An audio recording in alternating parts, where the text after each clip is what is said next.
সম্প্রতি ঢাকাসহ দেশের বিভিন্ন জায়গায় বাসে অগ্নিসংযোগ এবং বিভিন্ন যে ককটেল বিস্ফোরণের ঘটনা ঘটেছে, এই ঘটনা ঘটার পর আমরা যেমনটি লক্ষ্য করছি যে আসলে রংপুর সহ দেশের বিভিন্ন জায়গায় যে ঘটনাগুলো এই যে ঘটনার পরিপ্রেক্ষিতে আসলে সাধারণ বিশেষ করে বাস চালক যারা রয়েছে, কারণ এই যে অগ্নিসংযোগের যে ঘটনাগুলো ঘটছে, এই ঘটনাগুলো বিশেষ করে কিন্তু যে পরিবহন ক্ষেত্রে কিন্তু এর একটি বড় প্রভাব পড়ছে।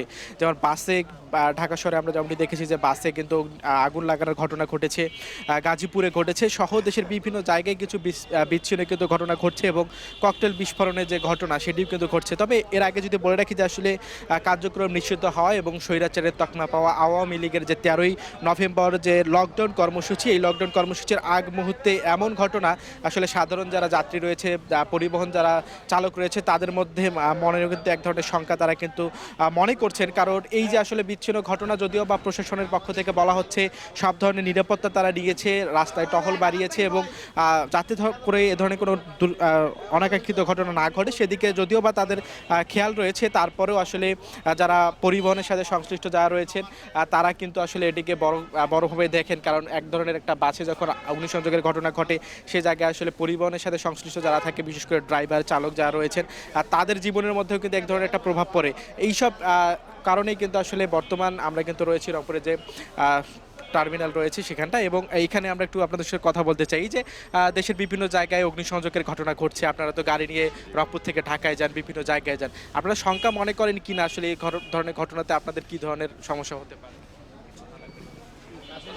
এই সমস্যাটা আসলে আমাদের জন্য প্রকট একটা সমস্যা ধারণ করছে। সর্বপ্রথম আমরা নিরাপত্তার ঝুঁকিতে আছি। আমরা বুঝতেছি না কিভাবে আমাদের গাড়িটা যাবে। বিভিন্ন জায়গায় বিচ্ছিন্ন কিন্তু ঘটনা ঘটছে, গাড়িতে আগুন দেওয়া হয়েছে। আমরা এখন কোনো ধরনের নিরাপত্তা নাই। আর সাধারণ জনগণ, আমাদের গাড়িতে যারা যাতায়াত করেন, তারা আপনাদের মতো আমাদের মতো সাধারণ জনগণ, এরা তো কমফোর্টেবল না, এরা তো সে এখানে নিরাপত্তা পাচ্ছে না। আর আমাদের ডিপার্টমেন্টটা, পরিবহন ডিপার্টমেন্টটা এখন ব্যবসা বাণিজ্য খুবই খারাপ অবস্থা। কালকে থেকে কী হবে বলা যাচ্ছে না। এই জন্যে আমি চাবো যে নিরাপত্তার ব্যবস্থাটা করা যাক, শক্ত করা হোক।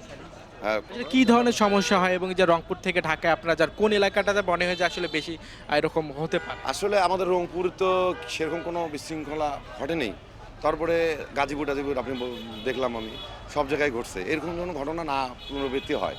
আর এটাকে সরকারকে কঠোর হাতে মোকাবিলা করতে হবে। পরিবহন কি বন্ধ আছে কিনা, মানে বন্ধ করে? না, বন্ধ আমরা রাখবো না, ইনশাল্লাহ ভাই, বন্ধ রাখবো না। সরকার যদি আমাদেরকে সহযোগিতা করে অবশ্যই পরিবহন চলবে।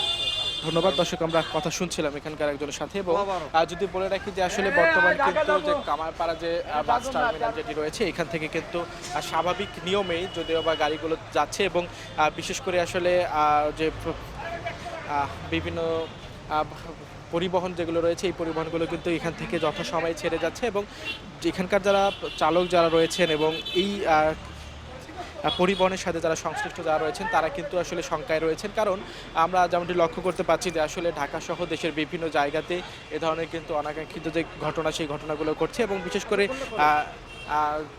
করে আসলে ঢাকাতে কিন্তু কয়েকটি ঘটনা ঘটেছে এবং আমরা যেমনটি খবর পেয়েছি যে আসলে 9টির মতো কিন্তু ঘটনা ঘটেছে ঢাকাতে, এরকম কিছু বিচ্ছিন্ন ঘটনা। এবং যদি বলা হয় যে আসলে এই যে ঢাকাতে যে ঘটনাগুলো ঘটছে, এই ঘটনাগুলো কিন্তু এর আগে বলা যায় যে আসলে 24 জুলাই গণ অভ্যুত্থানের পর এমন অগ্নিসংযোগ বা বিভিন্ন জায়গায় আসলে ককটেল বিস্ফোরণের মতো কিন্তু ঘটনা ঘটেনি। এবং আমরা গত রাতে যেমনটি লক্ষ্য করেছি যে আসলে এনসিপির যে কার্যালয়, সেই কার্যালয়ের সামনেও কিন্তু ককটেল বিস্ফোরণের ঘটনা ঘটেছে এবং একটি অবিস্ফোরিত ককটেলও কিন্তু আইনশৃঙ্খলা বাহিনী উদ্ধার করেছে।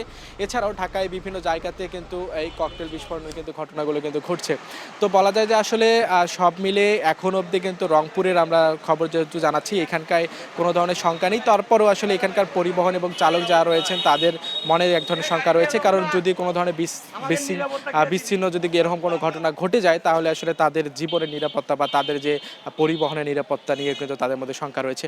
তো এই ছিল কিন্তু এখন অবধি সর্বশেষ, এবং এখন পর্যন্ত রংপুরে এ ধরনের কোনো বিচ্ছিন্ন ঘটনা ঘটেনি এবং স্বৈরাচারের তকমা পাওয়া এবং কার্যক্রম নিষিদ্ধ হওয়া আওয়ামী লীগ কিন্তু 13ই নভেম্বর যে তাদের লকডাউন কর্মসূচি দিয়েছে, সেটি কিন্তু রাত 12টার পরেই শুরু হবে। আসলে কি হতে পারে এ নিয়ে আসলে এখন অবধি নির্দিষ্ট করে কিছু বলা যাচ্ছে না। তবে আইনশৃঙ্খলা বাহিনীর পক্ষ থেকে যেমনটি বলা হয়েছে যে আসলে তাদের সব ধরনের নিরাপত্তা তারা রেখেছে এবং একদম কোনো ধরনের বিশৃঙ্খলা যাতে না হয় সেদিকে তারা নজর রাখছে। তো এই ছিল কিন্তু এখন অবধি সর্বশেষ। এতক্ষণ বিস্তারিত যারা ছিল, আমি একা চলে পাপু, দেখছেন দেশ নিউজ BD 24।